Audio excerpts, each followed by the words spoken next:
U.S. forces have carried out strikes in southern Iran. The U.S. Central Command has confirmed the attack, saying it was in self-defense and that it was using restraint during the ongoing ceasefire. Earlier, explosions were heard near Bandar Abbas. An Iranian source has told Al Jazeera that the IRGC had targeted a vessel at sea, followed by U.S. warplanes striking Iranian naval boats in the Gulf. Several IRGC Navy personnel were killed in that attack. A spokesperson for U.S. Central Command has told Al Jazeera, "We continue to defend our forces while exercising restraint during the ceasefire." The strikes targeted rocket platforms and Iranian boats that were attempting to lay mines. The strikes were carried out to protect U.S. forces from threats posed by Iranian forces. Now, earlier, Iran had warned that despite some progress, a deal on ending the war with the U.S. is, quote, not imminent. The top Iranian parliament official said the Strait of Hormuz will remain under Tehran's control after the war. Listen. One of the fundamental pillars of these victories by our great and remarkable nation is our geopolitics, the Strait of Hormuz. We will never take this into negotiations the way we did with the nuclear issue. What is currently envisaged is that if the American blockade is lifted, then transit through the Strait of Hormuz will take place under arrangements determined by the Islamic Republic of Iran, and only for non-military and non-hostile traffic. I have seen claims about reopening the strait or returning to its previous situation and so on, but that is not what it means at all. This is the clear emphasis of our people and the determination of the authorities. And Trump also says there's no rush to reach an agreement. He says Tehran's enriched nuclear material will be removed to the U.S. or destroyed within Iran. Speaking at a Memorial Day event in Arlington earlier, the U.S. president paid tribute to 13 service members killed in the war with Iran. Listen. In Operation Epic Fury, we lost 13 wonderful souls, wonderful, special people. These incredible men and women gave their lives to ensure that the world's #1 state sponsor of terror will never have a nuclear weapon. Oh, and they won't. They will never have a nuclear weapon. I'm sure you know that. Here with some breaking news that we are following for you. This being reported by Reuters' very own Phil Stewart, putting this out on X, saying U.S. forces carry out strikes in southern Iran in self-defense. U.S. Central Command says U.S. strikes targeted missile launch sites in Iranian boats seeking to lay mines. U.S. Central Command says U.S. military will defend U.S. forces while using restraint during the ongoing ceasefire, Central Command says. So activity is brewing right now in the Middle East here, and this all comes as negotiations seemed like they were going in a positive direction. Do you smell that? I do. That's the sweet, undeniable scent of raw American deterrence, making a massive comeback on this beautiful holiday weekend. While the far left elites and the fake news media spent all week gaslighting you into believing we needed to beg Iran for a diplomatic solution, we needed to beg Iran for a ceasefire in the Middle East, Donald Trump, the orange man himself, just reminded the entire world who is really in control when it comes to the Strait of Hormuz, who is really in control when it comes to the IRGC, and what it really means when you mess with the red, white, and blue. The Iranian IRGC thought they could sneak around under the cover of darkness and lay sea mines under the noses of our troops. But they were wrong. They thought we were weak. They thought we really didn't want to fight. They thought America was soft. Boy, they were mistaken. See, when you're an American like me, you understand something. When our government uses restraint, when we evoke the power of the law as opposed to vigilante justice, that's not for the protection of the American people. That's really for the protection of everybody else. Because in America, we live on the wish system. We wish a mother lover would try something so we will have an excuse to break our foot off in their ass. Understand that. And this is something that the IRGC just does not understand. And so therefore they are being given a crash course on this lesson by the Trump administration. But Trump didn't have to call a committee. He didn't ask the UN for permission. He gave the order, and the military completely bludgeoned the naval targets of the IRGC, wiping out more of their boats and missile sites, taking them straight off the map. And look at the left-wing Democrats. Look at how they're acting right now. They are literally coping and seething. They're in a state of total, unmitigated crash out. On live television, they were desperately praying for an overseas disaster so that they could weaponize it against the Trump administration. But they didn't get it.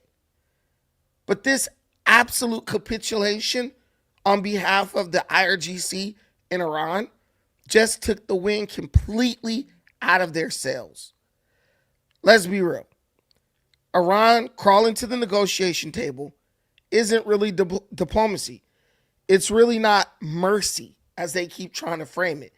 It's actually a total sign of weakness and subservience because they know exactly who's sitting in the White House, who's sitting in the Oval Office. Let me help you understand this. Let me frame this a little better. The United States killed the person who these people believed was God's literal representative on earth. This would be the equivalent of the Pope for the Muslim world. The United States just took this guy out in a matter of hours. Then the United States proceeded to kill over 50 of their highest ranking officials within a matter of days. How do you even negotiate? How do you claim to have strength and control after something like this happens and you are actually considering negotiating with the enemy who did this? See, you would have to be a totally stupid person to believe that these people are operating from a position of strength. They're literally no better than the Taliban, who are hiding in caves when confronted with the superior militaristic force of the United States. They're cowering in caves, waiting for an opportunity not to strike the United States, not to strike our troops over there in the Persian Gulf, but to attack innocent neighbors, their innocent neighbors, as a way to retaliate against the United States in our unprecedented strikes at the heart of the IRGC. It's crazy. This whole thing is about timing, guys. This isn't just any old weekend. I'm telling you, you got to understand the deeper implications and deeper ramifications of this entire situation. Look, it's Memorial Day. While we honor the brave veterans who gave everything for our freedom, our military just delivered the ultimate tribute to their legacy. This ain't no 16-gun salute. They literally struck at the heart of our enemy in honor of our fallen troops from today and years prior. They also gave them a little jab in the ribs for the troops who have fallen in this conflict recently. There's no better way to honor these men and women, these brave men and women who gave their lives, made the ultimate sacrifice for our country. Consider those missile strikes as a beautiful holiday gift, not only to those veterans, but also our country. This is the 250th year anniversary of the United States being the United States of America. Understand how awesome that is. And it would be absolutely crazy if Trump was able to secure this deal, secure the full, unmitigated surrender of the IRGC, because if they sign an agreement, that is a surrender by July 4th, which would be our nation's birthday and the 250th year anniversary of this great nation coming into existence. That's what I think about this. I think this is like a gift. This is like a power play on Trump's behalf for the ages. No one's going to be able to outdo this. This is going to show the true dominance of our nation on the global scale, especially considering our ability to project strength to every corner of the planet. If you're like a supporter like me, if you're an America First guy like me, I don't understand how you can't be absolutely elated seeing all this. This is like a massive thank you to the vets, and it's the perfect opening fireworks for what is inevitably going to be an amazing 4th of July celebration. And it's coming sooner as opposed to later. We're literally charging head first into America's 250th year as a country, really as the greatest nation to ever grace the face of the earth in all history. And all I got to say to you is look at God, man. It's looking good. Now, the games are officially over with Iran. America's back. We're projecting strength again. We're making demands, and we're not accepting no for an answer. Our enemies are terrified. They're hiding in caves, running around the Strait of Hormuz, really hurting other countries in an attempt to make it blow back in a negative way in the media on America. But it's not working. They're absolutely terrified. And honestly, let's be real. They're being absolutely humiliated on a stage where they thought they would actually be able to inflict some damage. Yes, the gas is a little bit high. Can't fight you there, but prices are going down. Go look at the recent recent projections. Go look at the recent fall of the price of a barrel of oil. You'll see everything is falling back into place. Everything is heading back to normalcy. Right in time for our nation's anniversary, right in time for these midterm elections. Understand that. Nobody's playing games with the IRGC anymore. Trump's not playing games with China. Trump damn sure isn't playing games with Russia. They literally just had a meeting together. And I think that the meeting between Xi and Putin, it might have gone a little something like this. Hey, yo, America's not playing around. Time to cut the bullshit and see what we can negotiate for the prosperity and benefit of our nations. And honestly, Iran is in the dark. They understand that nobody's with them. Why do you think they're trying to put more bombs in the Strait of Hormuz, more mines? Because they understand that the axis of evil that they thought they were a part of is absolutely collapsing under the pressure from the United States of America. But guys, listen, here we are. We struck them today to answer some questions in the comments. We struck them today. Understand that. And it was a beautiful thing. But that's not the only thing we have to talk about, but we definitely are going to cover this a little bit more. I don't want to just, do a fly-by-night. Let's get some details on this situation coming out of the Strait of Hormuz about what's going on with this new set of strikes on Iran. Now, the military is saying that these were defensive strikes, right? Right? But me personally, I think this was just like a little jab in the ribs of Iran to let them know that the United States is still projecting strength and we can still hit them anywhere we want at any time we want. But some of the fake news pundits, they're saying that this deal that, Trump is saying is very close to being completed is tilted in Iran's favor. I really don't understand how any deal wouldn't be tilted in your favor when your option is either be blown out, be destroyed and taken out of the realm of existence, or working with the United States to open up the Strait of Hormuz and capitulating to all their demands. Well, of course it's tilted in their favor because the only other option they have is imminent death, absolute destruction at the hands of a superior force. So, yes, tilted in their favor because they're fighting for their survival. We're fighting to take $2 off of gas prices. It's absolutely crazy. We're not even on the same level.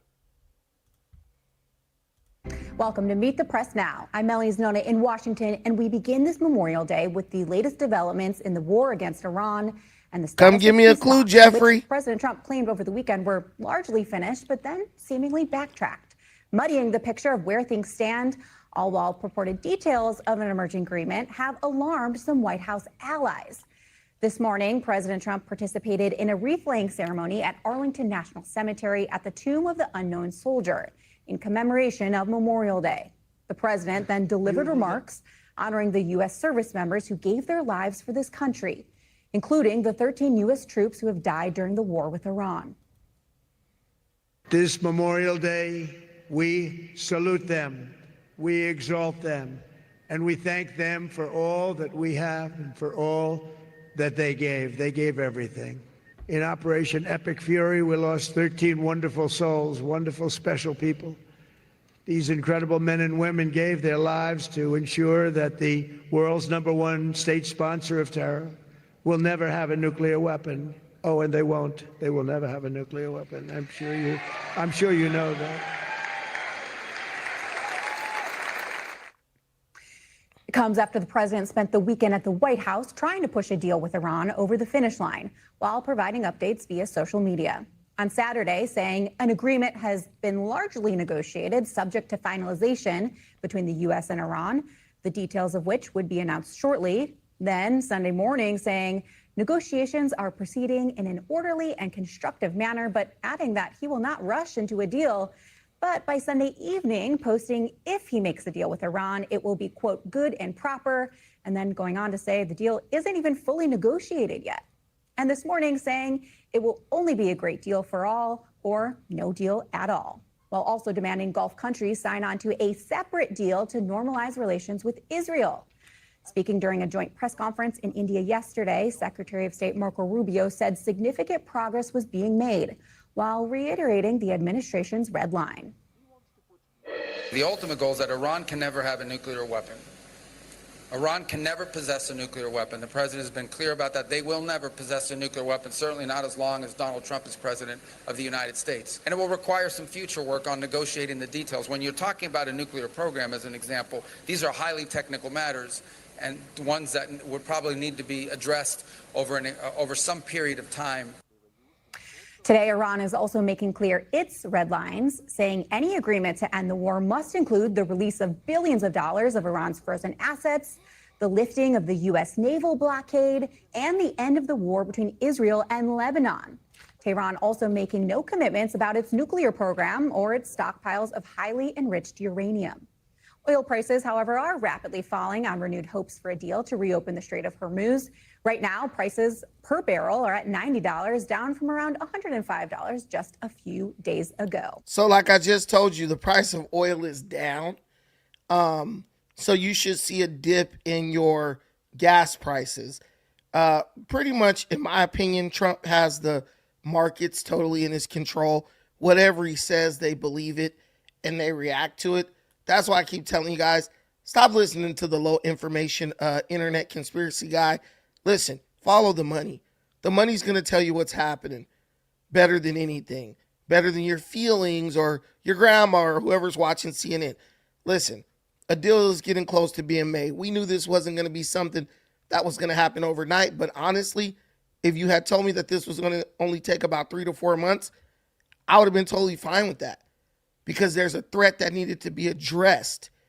And what a better birthday present to give to the people of the United States than vanquishing one of our greatest enemies for the past 40 years, right? They've been talking trash like they wanted to do something to us and killing Americans for over 40 years.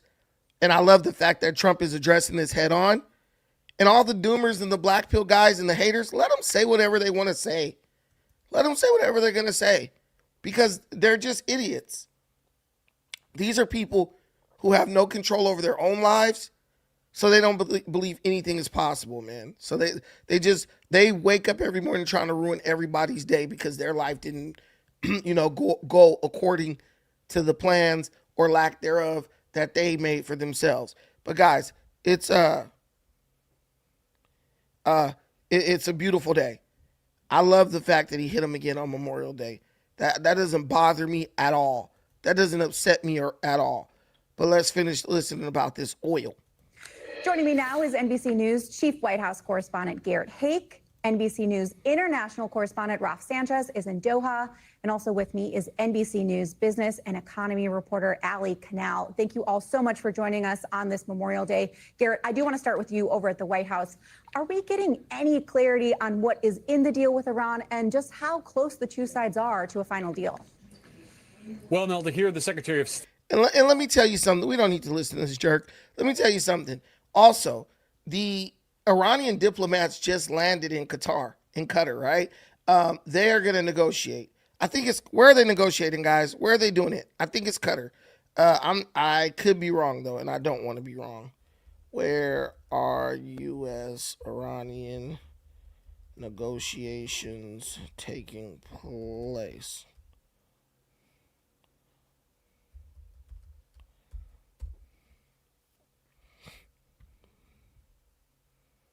Okay, yeah, so they're taking place in Qatar. But you know, what's going on right now makes me believe even more that the IRGC has split into two warring factions, because you have negotiators landing in Qatar today.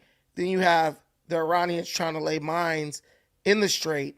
They're saying that they launched some surface-to-air missiles at American targets.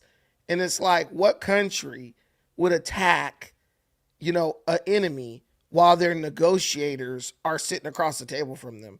It doesn't make any sense. So I believe the IRGC has split, and I believe that there's one side that wants, you know, peace, and they want to keep making money and keep Iran's ability to function as a country. And then there's another side where they're just religious zealots who are like, we're willing to kill ourselves just if we think that that'll hurt you in some way. So I would bet my money on the idea that IRGC has totally split into two or more factions that have totally different agendas at heart. But I'm with you, Jason Beatrice. I don't want Iran playing with any uranium either. It really is unsettling to me, right? When I think of these terrorists, because that's what they are, they're terrorists, having access to enriched uranium. There's no need for it. They don't need it. They've showed us that they're very unreasonable. They've showed you that they're willing to attack innocent people when they don't get their way. I mean, look at what they're doing to their own neighbors in the Middle East. The United States attacks them, they attack UAE. The United States attacks them, they launch missiles at innocent countries that haven't done anything. And you could say, oh, well, the United States is over in those countries. Yeah, but the people who are dying are like innocent civilians. Why didn't they attack when those countries were allowing the United States to build military bases and all that there? That's what people don't understand. A lot of these bases and stuff were built like after the Ayatollah took over. So why didn't he attack America when that was going on? Because these are terrorists. Their job is to hurt normal people in an attempt to make a superior force capitulate politically. And it's just not going to work. I love that we're going back to the days where we are not negotiating with terrorists. We are past the Obama days where all we did was bootlick and kiss ass because we didn't want conflict and the American people might be mad at us and not vote us back into office. It's total BS. But guys, listen, I hope I can give you this other story because I want to kind of move on from that. This was good, but there's another story, and I hope they have it on YouTube, because I saw this on Instagram. This is the funniest thing ever. Okay. Oh, yeah. We got it. So, let me see. I think LA hooligans might have actually managed to get one of the California gubernatorial candidates out of the race. Now, I have this story on Instagram, but I see a video from an Asian dude, and dang, this guy got 1 million subscribers. Okay, cool. He's reporting it, so I'll just use his video. Why not? He's a bigger channel than mine. But these LA Thug, I don't know if you guys know who Tom Steyer is, but he's one of the people who's running to be governor of California. And he's actually one of the leading candidates. I believe he is in a direct tie with the other Democrat. He's a Democrat. I think he's in a direct tie with another Democrat named Javier Becerra. But I don't know if you guys know, recently, the LA mayoral candidate, Spencer Pratt, he actually went down to the hood, right? And he was shown major love by the black folks who live in the southern section of Los Angeles.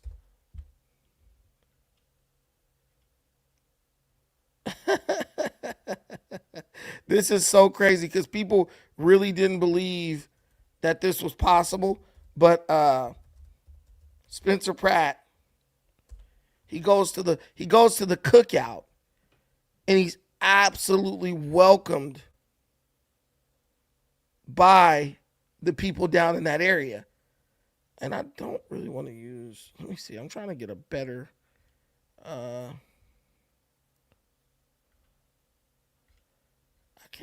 I don't know what it is, but we can't find it. It's hard for me to find videos these days. Like, people are like just like scrubbing their videos or something. But maybe they just don't want me using their videos.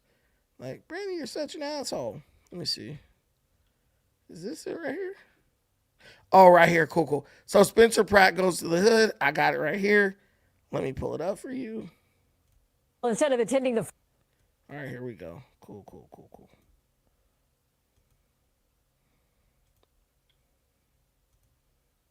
Instead of attending the forum, mayoral candidate Spencer Pratt hosted a block party in South L.A. NBC4's Alex Rozier has more on Pratt's event. Bro hosted and a block reaction party from voters in South Central Los Since Angeles. the start of Spencer Pratt's campaign, he's released several viral videos, and he's earned a lot of vocal support from people in places like his home neighborhood, the Pacific Palisades. But some have wondered how he'll do in other parts of town, places like the Valley or Boyle Heights or Crenshaw. Well, today he spent time with voters in South L.A. Oh, you gotta dress like the mayor. This is where my wife on my shirt. Bro on Crenshaw. Amplifiers, we're gonna stop. Pratt didn't take questions from reporters as he spent time with dozens who gathered on 10th near Hyde Park Boulevard. Some political experts wonder if Pratt will only get strong support in LA's wealthiest neighborhoods. But Pratt has said that the city's biggest issues like homelessness, housing and crime matter to all Angelenos. I spoke with a few people in South LA who attended the block party today. I think he'll do well. He seems to care, and he's a very friendly person. You know, he seems to be a very friendly person. So I think he'll do great. He's an innovator. He calls it like he sees it, and he's not afraid to do what is necessary to get things done. With everybody feeling just very frustrated with how Karen has ran the city for the last 4 years, it's time for a change, and the change is Spencer. Pratt's visit in South LA. I'm telling you, people are sick of Karen Bass. They're sick of her. Because what people don't understand is, even if you live in the hood, like, and you got to feel me on this one, even if you live in the hood, when you get a little bit of money, you want the ability to go to like a nice restaurant, right? You want the ability to go downtown to a nice area, maybe do a little bit of shopping, you know, go walk around with the fam, you know, enjoy the city. Excuse me. Enjoy the city, right? You can't even do that in LA anymore. You want to go downtown to go get a nice coffee, or, you know, you might want to pull up at Louis and get you a nice little French pastry and a cappuccino. You can't even do that. Bums all over the sidewalk. People dookie all over the sidewalk. So when you look at the people of South LA, the people who live in the area where Spencer went to visit, they feel the impact too. Because when you're living in the hood, the nice part of your city is like an escape for you. It's like a little staycation, right? I remember like when I was younger, when I wanted to just, well, I live in a pretty good neighborhood now. But when I was younger and I lived in the ghetto, I lived in the hood. I lived on 2-1 and MLK in Long Beach. That's what Snoop Dogg didn't be talking about. 2-1, all that. I lived right on that corner, right? But I remember when I was like 16, 17 years old, and even up until my mid-20s, when I would want to just get away, I would hop in my Camaro and I would take my little girlfriend or whoever I was seeing at the time, and we would just ride up to Venice Beach. We would ride up to Malibu. We would ride up to the Palisades, right? We were good. We would go to Venice Beach, hang out. There was this thing called the drum circle. Everybody gets in a circle at night, and they're beating on these drums, and you just bring whatever you have to beat on, and it was beautiful. A little bonfire was going. You know, it was beautiful. You could get away. It was like an escape. Like I said, a staycation. Now, you go up there to Venice Beach, bums everywhere. Homeless encampment. They've recently removed a lot of them because they just passed an ordinance in that city. But man, it was so bad. You have bums laying all over the boardwalk. It was disgusting. You go there and it's like, it just looks sad. It looks miserable. It looks depressed. So it's like, don't for 1 second believe that the situation with like the drug use, the homelessness, etc. Don't for a second believe that black people and other minorities are immune to this.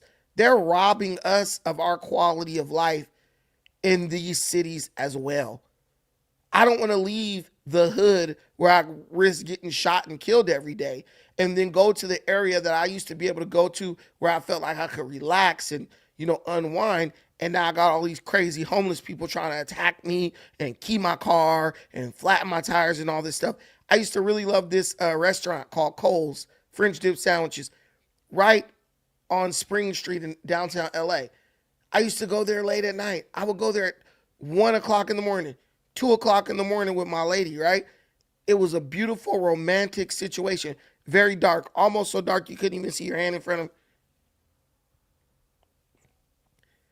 It was almost so dark that you couldn't see your hand in front of your face, and they had like a little speakeasy bar in there. And I mean, it was a vibe, bro. Best pie, like some of the best pie in LA, delicious sandwiches. Bro, you go over there now, homeless people everywhere. You can't even park your car because you're too afraid that they're going to like break into it. Totally ruined what was a awesome vibe right in the heart of downtown LA. So believe me, I understand why these people like Spencer Pratt, because he's definitely speaking our language when it comes to restoring, the city of LA back to its former greatness and back to its former prominence. Karen Bass isn't doing anything like that. She's just trying to give dope fiends new teeth.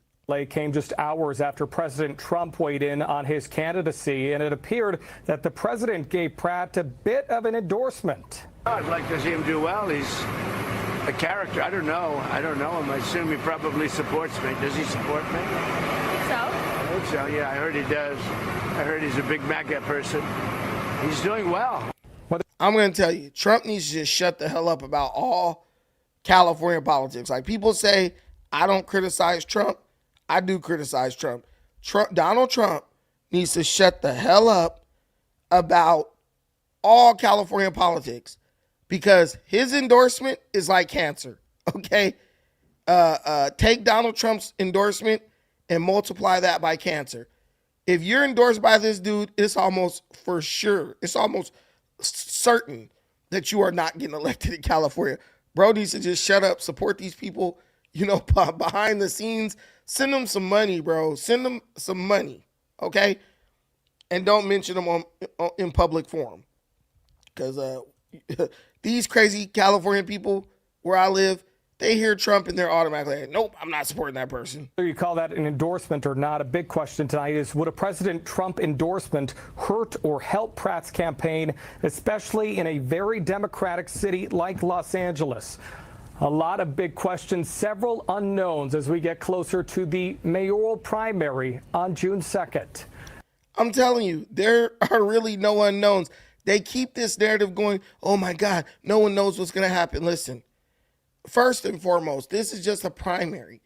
Whatever two candidates come out of this, they're going to have to go and have a runoff later on in the year because neither one of them are going to get the 50% of votes needed to secure the victory outright. We get that. But there's really no question. And I really wish the media would frame this like, honestly, listen, the people of LA are sick of Karen Bass. They're sick of her. They want her gone. So guess what? They are going to do what it takes to get rid of her. And if we don't end up getting rid of her, I believe that there's some foul play going on, right? But hey, let's let it play out how it plays out. I support Pratt. I'm definitely donating to his campaign. And ultimately, there's just no reason that exists in the realm of reality for someone to support Karen Bass. You just have to be like a far left lunatic to support this woman. She's just out of her damn mind. But what I wanted to show you is this situation that happened in South Central LA when one of our gubernatorial candidates, Tom Steyer, he thought he could pull a Spencer Pratt, right? Oh, no. And go to the hood, right? He thought he could go to the hood. He saw Spencer Pratt doing it. So he says in his mind, you know what? I can go to the hood. I can go show him that I'm down with the brown. But things did not go the way he thought they would go, bro. It was very bad. These black folks damn near jumped on this dude. And he's a leading candidate for the governorship of California. Who knew billionaire politicians pandering to black people by promising them reparations, freedom from prison, and rap songs would backfire so violently?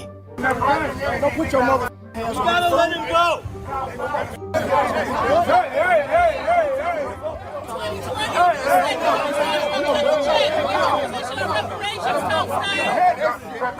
What's your position on reparations? And as I'm watching this video, tell me why I know two of the fools in the damn video. God dog it, boy. I know way too many people, bro. In 2020, you said, about cut the check. So how are you going to cut the check? Fuck you and JC Lowe. You know who I am. You can say we want to you and JC Lowe. Say what the fuck we gonna say. Who gonna get something? Let's go. I'm sick of you, mother. What's going on? I got these white males in here thinking ain't gonna happen. Don't do that, mother. Huh? What you mean what is wrong with that stuff? Oh, that must be a light-skinned sister. Hey, Time Spider, I bet not catch you over here with them devil blue eyes. So that's Tom Steyer. And the dude in the red shorts was like, hey, Tom Steyer, I bet not catch you back over here with them devilish blue eyes. Bro, they tried to jump on bro. He went over there thinking, oh, yeah, I'm going to pull a Spencer. And they tried to run up on him. They pushed up on the security, talking about what you know about reparations. But this is what happens when political pandering backfires. Because when black people were talking about they wanted reparations, and California was flirting with this idea, which they were never flirting with the idea. They were just giving black people lip service, putting the reparations task force and all that, just to ultimately not even vote on the bill that the California Democrats actually wrote up for reparations.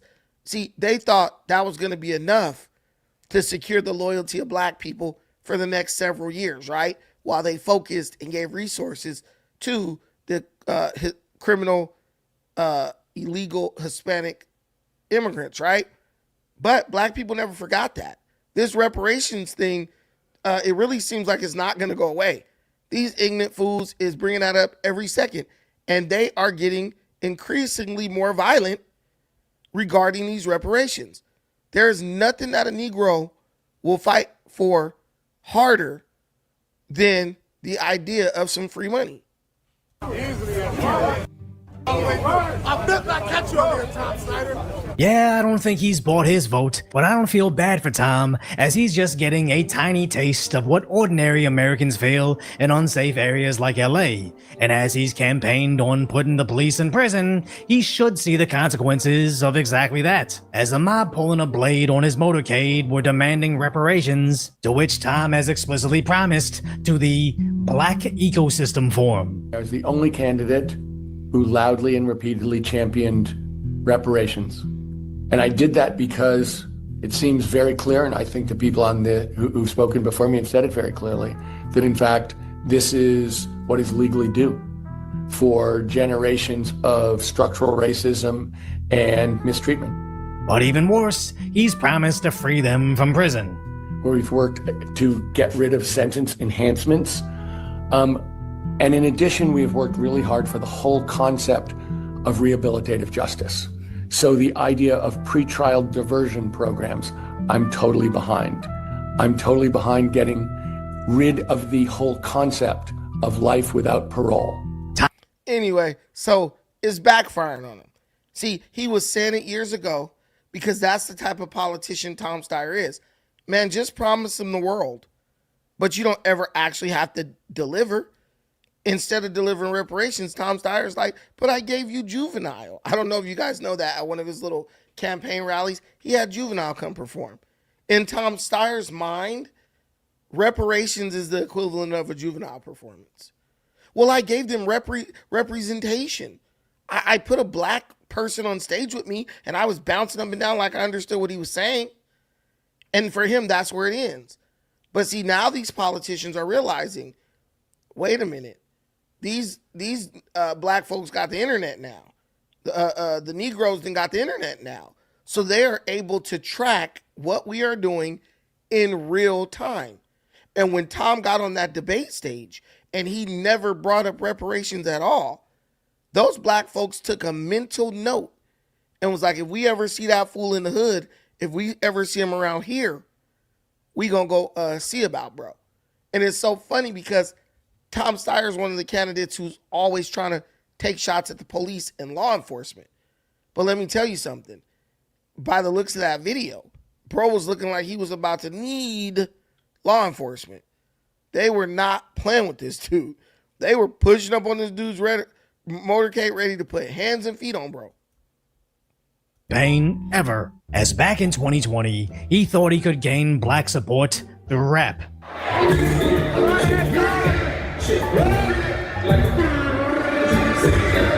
To now, buying social media support and going down to South Central, getting interviewed by fools going wild for their 3 million followers.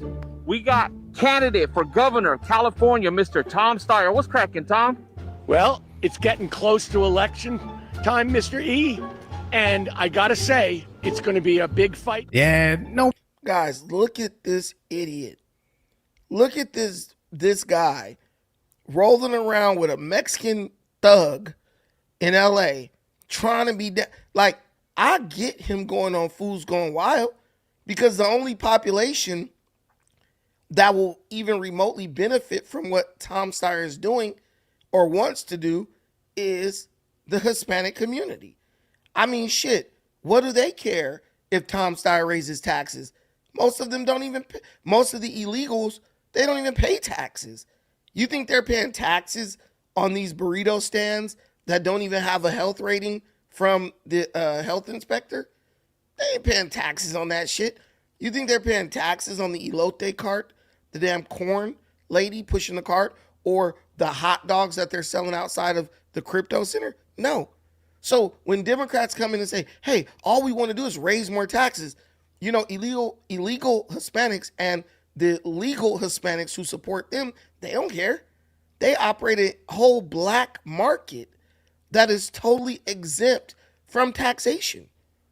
So they're okay with this type of stuff as long as what? You do not stop them from illegally coming into the country. That's all they're worried about. That is their single issue. You saw they were at the federal building downtown LA trying to fight with the federal agents. What do you think they were going to do if they got inside the federal building? They were going to go up in there and try to let out all of the illegal immigrants who were arrested by ICE. Because why? These people support lawlessness.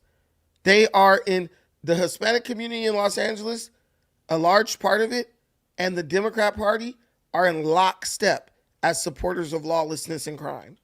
Trust and believe that.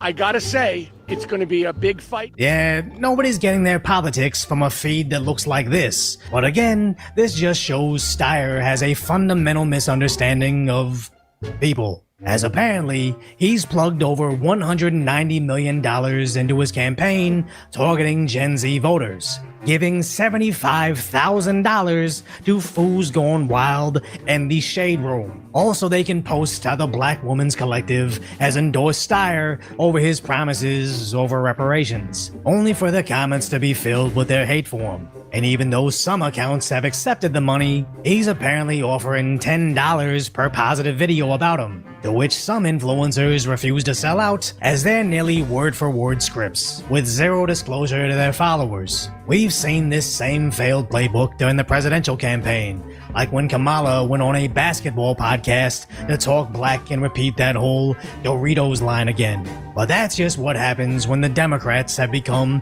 the official party of pandering to what they perceive represents minorities. The Democrats are the official party of crime and degeneracy. And the fact that they think that by going to talk to these idiots, that is going to have some impact on the way they're viewed by the African American community or black community as a whole, it just shows you that they really don't know you, they don't understand you, and ultimately that they don't respect you. They think you're dumb. But guys, let's move on to the next one, because we got another topic for you, something I saw online that I thought was absolutely amazing.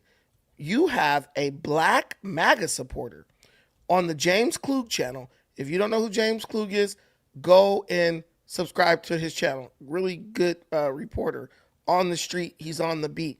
You have a black MAGA supporter debating a black lawyer. They are on the street debating in real time. And I don't want to give a spoiler, but this MAGA guy absolutely schools this lawyer. And it's crazy because things like this are becoming more common as Trump derangement syndrome takes over the mind of what otherwise would be people who are capable of rational and logical thinking. People are out here embarrassing themselves and dishonoring the institutions of higher learning that they attended because they are allowing Trump derangement syndrome to turn them into absolute morons. Let's tap into this. When ICE actually goes at them, they go at them at their employment. Good. Right? That guy right there, that's who I work for. Hey, sir, you want to hop in on this? Come on. Come on. I mean, Philly's been under Democrat leadership for decades. Okay. Is it time to flip Philly red, or do Democrats need decades more to fix it? Y'all might be asking the wrong person. Why is that? Because I don't like Democrats or Republicans. I think both of them full of Okay. Yeah, I mean, I believe not in... When black people say that, 90% of the time, they're lying, right? Black people say it's either Democrat or nothing. They'll say, I don't like either one. But that just means that the Democrats have made them mad. But when they go into that booth, you can be mad at somebody and still vote for them, right? It's like when you're married. A wife can be mad at her husband and still make him dinner. A husband can still be mad at his wife and still pay the bills. The black community is married to the Democrat Party in that way. We can be angry at the Democrats, but we will still vote for them because we are so afraid of what might happen if the Republicans get elected. Remember, Trump was going to put us back in chains. We believe that after Donald Trump has spent 4 years as president and never put us back in chains. It actually helped us out a lot because black people, they want to fear the Republican Party. A party, but I believe in principles. I will give you this right now. I like that. It seems that the people that have the most principles are Republicans. Okay. Right? Okay. The only mistake y'all made was with Trump. Oh. Now, I like Trump as a businessman. So now he admits that Trump derangement is controlling his political action. You're saying the Republicans have more morals and principles, but we made a mistake with Trump? Listen, at the end of the day, Trump is one person. Somebody said, I just lied on half of Philly. No, I didn't. Philly is almost totally run by Democrats. How did I lie on y'all? Y'all love Democrats. You guys love your city going to crap right in front of your face. Stop. People in Philly will literally vote for a black woman who's a Democrat who does absolutely nothing to help their city because she's black and she's a Democrat. Don't tell me. Go look at who's your lawyer and all your council members. You're telling me I'm lying? Well, then how are these people getting elected? I just don't think that he's right as a president. Okay. As a businessman, I think he's a smart and shrewd person. But you like his policies, though? Maybe. I like some of his policies. Okay, right? that's a start. I don't think we should be at war with Iran. I don't think we should have treated Canada the way we treated Canada. It's our number one neighbor, right? Even if they was letting fentanyl come from their borders and allowing illegal immigrants come from their border. I don't think you should hold the whole country something accountable for something that criminals are capable of sliding past. If that's the case, then we could be held accountable for what our criminals do in other places. A lot of, for instance, in Philly, a lot of Philadelphia criminals go to the small counties. Do the small counties hold Philadelphia accountable for it? No, they hold the criminals accountable for it. So I wouldn't have held Canada accountable for individuals that slid What about their through border? What about the control of your? You can control your border. That was a horrible analogy. And that's why he placed the tariffs on them to force them to control their border. It's more security on the border to stop the fentanyl that has killed American citizens. Okay. Yeah. So I think Trump just didn't see our very good allies as doing enough. A lot of them actually kind of use and abuse the United States, where we take like the burden of healthcare costs when it comes to research and development and stuff, and they get rewarded with their cheap medicine up there. You know what I mean? Like, it feels like America's always been kind of going last. And last. Do you agree? Nah. No. Canada's entire economy depends on the United States. Military defense, they have something like 80,000 troops. They have no real ability to project force anywhere in the world. We are basically their army. So if someone invades Canada, we will be the ones defending them. The least they could do is protect the border, monitor their border so that fentanyl cannot come across the border illegally, which was leading to the deaths of hundreds of thousands of Americans. Trump was right to do what he did. And this guy is just disagreeing to be for the sake of being disagreeable. Let me say this, right? Okay. There are a number of things that Trump do that I must say, although not popular, were shrewd and on point. Right. Yeah.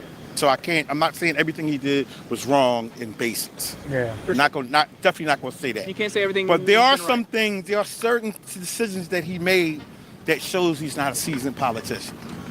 Right? Like, for instance, again, Canada. Why would we want Trump to be a seasoned politician? Our politicians are totally corrupt. That's why we voted for Trump, because he's a political outsider. And then this black man keeps bringing up Canada. He's not bringing up the violence in his community. He's not bringing up the fact that his women are aborting like 50% of their pregnancies almost, right? There's just so many other things that are pressing to the black community. To see a black man keep bringing up Canada, Canada, Canada, it just gives disingenuous. He seems very disingenuous. Canada's not a threat to us. What about terrorists in general, though?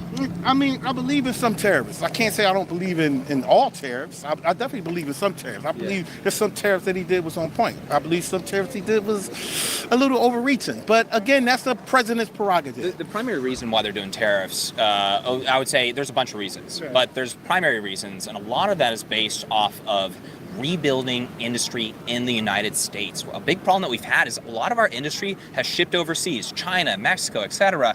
And I wouldn't argue with that. A lot of working class I'm has gonna been tell you, suffering the consequences the last couple decades. Everyone else is getting rich, and we're not making stuff here, and that actually becomes a national security threat. I agree with Trump on that at first. Right. I'm gonna tell you where I differ with him. Yes, sir. Again, about I think he's a good businessman. As a politician, I think he's unseasoned. Because I think that he could have been actually far more successful if he would have just delivered on infrastructure. That's what we needed. That's what he promised how he got in office.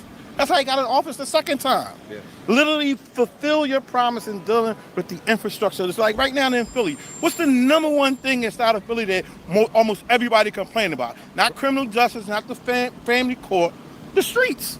Yeah. The streets are tore the hell up. Wait, what's going on there, bro? I know we were talking about that the other day. It's insane. Can we go locally then? What about Governor Josh Shapiro? What about the gas tax? What about these taxes that's supposed to fund these streets? That comes more to a local issue now. Yeah. Okay, it's away from federal. How long has Josh Shapiro been in office? He's been in there for a good while now. What's a good while? Man, this guy's an absolute idiot. The big, beautiful bill actually addresses infrastructure. There's a lot of money in the big, beautiful bill that's going to go to the maintenance of like roads, bridges, things like that. But remember something, people. The federal government isn't really responsible for the bridges for the streets within a certain city within a certain state. The states are sovereign. Now they can ask the federal government for money to repair bridges, roads, whatever, but Philly is too busy giving all their money to dope fiends. How do you blame Trump for the roads in Philly being messed the hell up, as he said, but you're not bringing up Josh Shapiro, who is the governor of Pennsylvania? Josh Shapiro is the governor of Pennsylvania, who was actually being considered as a vice presidential running mate for Kamala Harris. These black folks was ready to support him to be vice president while they're walking through Philly and the streets are looking like shit. So just pardon my French. And this is what we do. We don't want to go to the source of the problem. We want to blame someone who has little to nothing to do with the problem that we're facing. I think Trump should have spent more on infrastructure. Well, he can't. He did. He put that in his big, beautiful bill. Now it's up to your governor and or your mayor and the people who run your city to go petition the government for some of those funds to fix the streets. But Philly is collecting the revenue. Philly is just another blue zone, as I call it, where they're worried about giving all your money to drug addicts and not doing anything for the hardworking people. I don't got the number straight off my head, but he's been governor. He's been in there for a good while. And that's sidestepping. He hasn't been in there for a full term. He's just became governor. I'm not Josh Shapiro. I don't know Josh Shapiro personally. Governor Josh Shapiro. Yeah, I don't know him personally, right? Yeah. I don't know him personally. I don't know what his policies is. Yeah. But I think I would give him the same latitude that I would give to a Trump. Okay. When you first get in office, you inherit a lot of stuff that came before you, and you have to be given time to straighten that stuff out. Now, if after his first term, he hasn't did any of those things, I'll be the first one to say, whether you're a Republican or a Democrat, you a piece of Wait a minute. Josh Shapiro has only been governor of Pennsylvania for 3 years and 4 months, but he was considering a vice presidential run in 2024. So like 2 years and some months into his governorship, bro was trying to jump ship politically and go be vice president. See, this is what I'm telling you. The Democrats use these cities and these states as a stepping stone. They don't really give a damn about these cities or states. They want the big jobs in Washington because that's where they can do the most harm. That's where they can implement their draconian socialist policies the fastest. They're very calculated. You know what I mean? 2023, so it's been a handful, but yeah, Right. 3 years turns into, in our heads, in anybody's head, 3 years turns into like 6 years, you know what I mean? It's Right. like, it's always like, oh, remember, that happened a few years back. Right. It's like, no, that was 15, man. That was 15 years ago. Right. You know how that happens? But okay, yes, you're saying you're going to give him some time. Okay, fair enough. Right. Hey, well, you did mention Trump, number one thing, infrastructure. Trump's number one thing has been immigration, not flooding the country with illegal immigrants when we have all of these problems going on in all of these communities. Philly spends tens of millions of dollars at least on illegal immigrants. Not Chicago, the roads. hundreds of millions. California, cities in California are spending like upwards of billions, you know? Yeah, of course. But guess what? They're able to do that because they have figured out a way to get seemingly educated, seemingly logical thinking people to blame Donald Trump for all of their shortcomings. Literally, I live in Long Beach, California, and you wouldn't believe how many of these mayoral candidates are like, Trump, Trump, Trump, blaming Trump for everything. And I'm like, there hasn't been a Democrat in our city, a Republican in our city for decades running for council or anything. Our state from top to bottom is totally controlled by the Democrat Party. Why do you keep screaming Trump? Well, because Trump is something they can throw out there because they can blame him for everything that goes wrong in their city or state, and the onus won't be on them. So it's just a tactic, and it's working on this lawyer dude. He's a damn idiot. And so that's the number one thing he ran on. But I agree with you. I don't think you're wrong about that. You look at some of these towns, these cities. Geez, these even the inner city. I mean, dude, you go to the inner cities, it looks like a third world country, bro. In a lot of cities around the U.S. But it's like, for the most powerful country on the face of the earth, our people deserve better, and it should be better. You shouldn't have other countries looking way more advanced than U.S. cities. We should be top dog when it comes to infrastructure. So I'm not going to argue with you there. How do you feel about? Do you mind if I shift the topic? We were talking about, a big thing with Philly Red has been cooperating with ICE and actually enforcing federal immigration law. Very reasonable stuff. It's been happening for a long time. Where do you stand on that? Philly right now, not cooperating with ICE. I don't think Philly ever is going to cooperate with ICE because I think ICE came into Philly with the wrong attitude, right? And they came into the city. Philly can say that, actually. They came into the city with the wrong attitude, so I don't think Philly is ever going. This guy sounds like a female. ICE came up in here with the wrong attitude. What attitude? Their only attitude is to come in, do their job, and get the hell out. But this is what we do. This is what my brother Dynast Amir calls a Negro stalling tactic, where you're saying something that makes absolutely no sense to try to prevent or stop yourself from having to acknowledge the logic and the facts in a situation. You don't like ICE because ICE came in with the wrong attitude.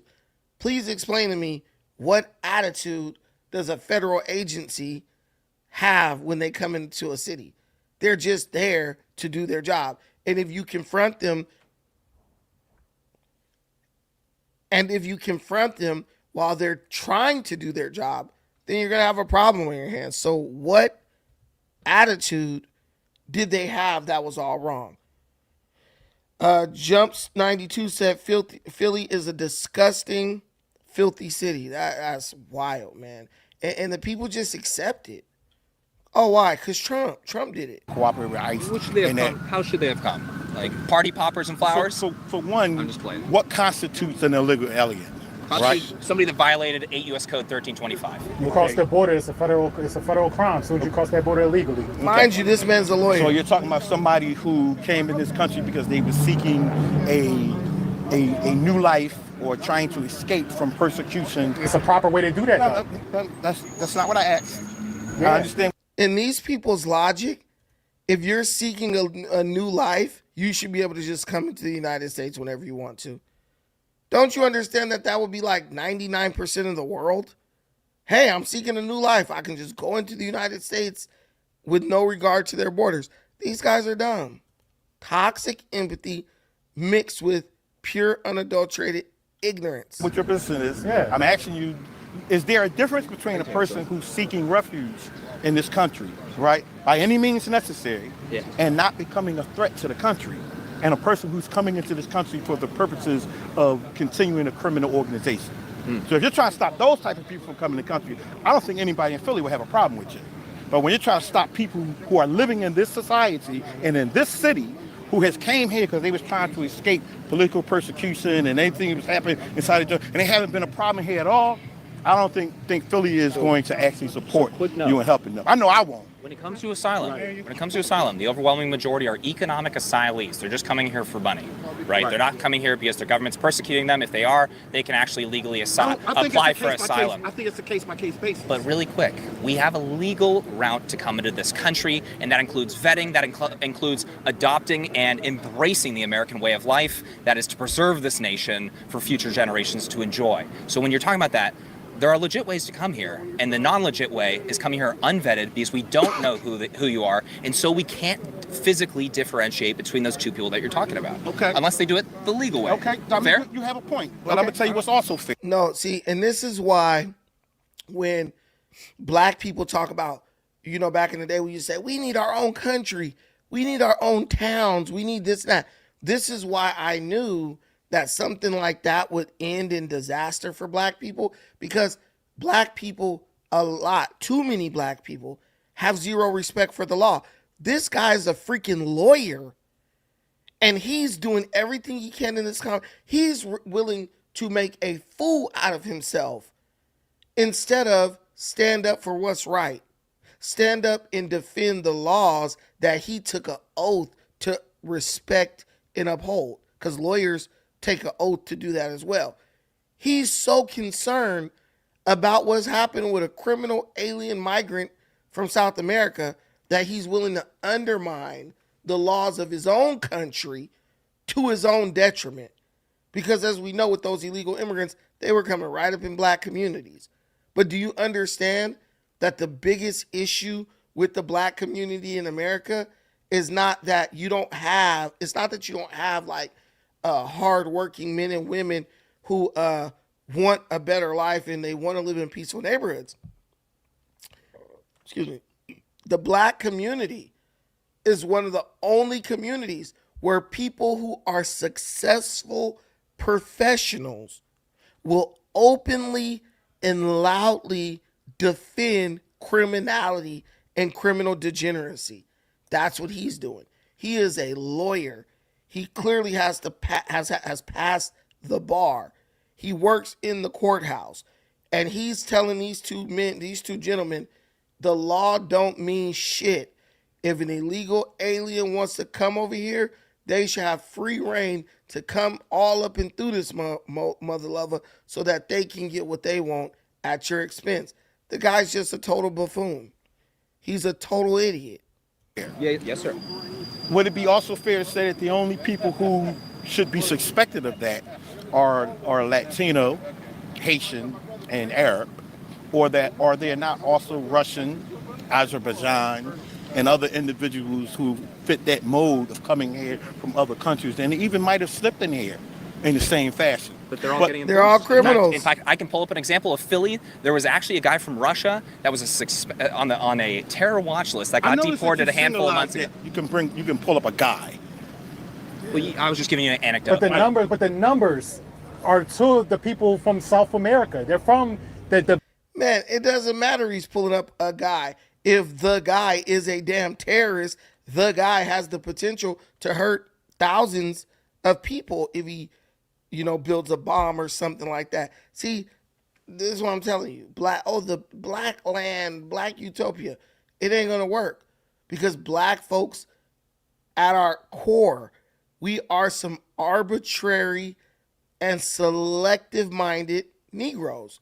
We really just we'll disagree just for the sake of disagreeing, and then pretend like we don't understand the point that's being made, so we don't have to accept that someone is right. It's really disgusting. The larger numbers, the 30 million illegal aliens has been trafficked over through the decades, is from third world countries. They're from poor countries, and I'm going to tell you why. To be honest, that's just not an argument you're going to win in Philly.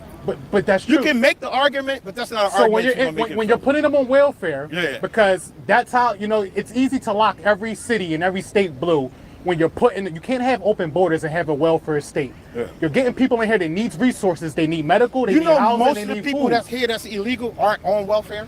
They're actually working. That's a lie. That's an issue. They shouldn't be working. Either or. Notice how you just switched your issue. Yeah. Most of the people that's here, what you call illegal, are actually working. When ICE actually goes after them, they go at them. When ICE actually goes at them, they go at them at their employment. Good. Right? So they're neither criminal or on welfare. They are criminal. They crossed the border illegally. That made them criminals. and you don't know how long they've been on welfare since they got here, and you don't know if they're getting paid under the table or operating a burrito cart, which will be a tax-free income source that flies under the radar of traditional accountability mechanisms, right? Where they track where the welfare money and all that stuff is going. But they got a scam going, and the scam needs to end. But this is what I'm talking about. This guy is just, oh, you're not going to win that argument in Philly. Well, the argument wins itself in Philly. It's dirty. It's hella violent, right? The politicians that are put in charge of administration, they don't give a damn, it looks like. You know, and guess what? These people, a lawyer who knows the law, he is standing out on the sidewalk defending these people in their negligence against two men who are conservatives. They're not trying to do him harm. They're not trying to hurt the black community. They're literally just trying to have an honest conversation. And bro is incapable of doing that. It's absolutely crazy. But guys, if you want to watch the rest of that interview, go over to James Klug's channel. The full thing is there. I'm gonna call it a night. You know, it's getting a little bit late here, and there's some things I need to do. But I want to say thank you guys for watching this episode, for watching my channel in this live stream. Please like, share, and subscribe if you haven't done that already. Till the next time, take care of yourselves, but most importantly, please take care of each other. Peace.